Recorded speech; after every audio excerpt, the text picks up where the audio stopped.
वृंदावन की पवित्र धरती पर जब भी बांसुरी की मधुर धुन गूंजती थी, हर कोई समझ जाता था कि कृष्ण आ चुके हैं।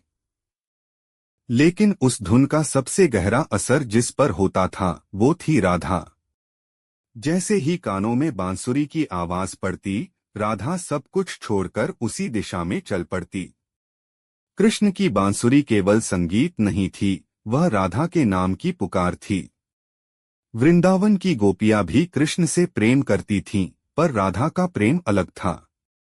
वह कृष्ण को पाना नहीं चाहती थीं, बल्कि खुद को पूरी तरह कृष्ण में समर्पित कर देना चाहती थीं। एक शाम यमुना किनारे दोनों बैठे थे। आसमान में ढलता सूरज, ठंडी हवा और चारों ओर शांति। तभी अचानक खबर आई कि कृष्ण को मथुरा जाना होगा। अत्याचारी कंस का अंत करना था। पूरा वृंदावन जैसे थम गया। राधा जानती थी कि यह विदाई साधारण नहीं है। यह बिछड़ने की शुरुआत है।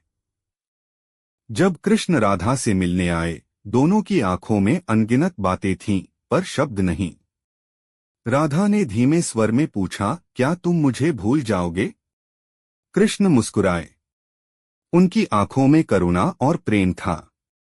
उन्होंने कहा, राधे, जो आत्मा में बस जाए उसे भुलाया नहीं जाता। तुम मुझसे दूर कैसे हो सकती हो? तुम तो मेरी हर सांस में हो। अगले दिन कृष्ण मथुरा के लिए निकल गए।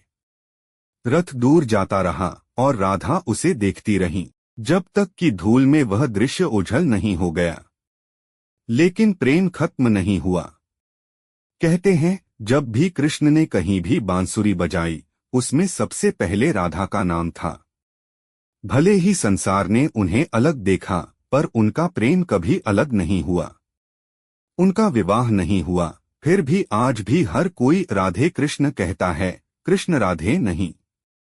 क्योंकि राधा का प्रेम पहले था, वह प्रेम जो स्वार्थ से परे था, जो पाने से ज्यादा देने में विश्वास करता था। राधा ने कृष्ण को पाने की कोशिश नहीं की, बल्कि उन्हें अपने हृदय में बसाकर जीती रहीं। और कृष्ण ने भी संसार को सिखाया कि सच्चा प्रेम शरीर का नहीं, आत्मा का मिलन होता है। इसलिए राधा कृष्ण की कहानी हमें यह सिखाती है कि सच्चा प्रेम साथ रहने से नहीं, बल्कि एक दूसरे में बस जाने से होता है। दूरी चाहे कितनी भी हो, अगर दिल जुड़े हों तो प्रेम कभी समाप्त नहीं होता। अगर आपको भी सच्चे प्रेम और भक्ति पर विश्वास है, तो कमेंट में जरूर लिखें, राधे राधे।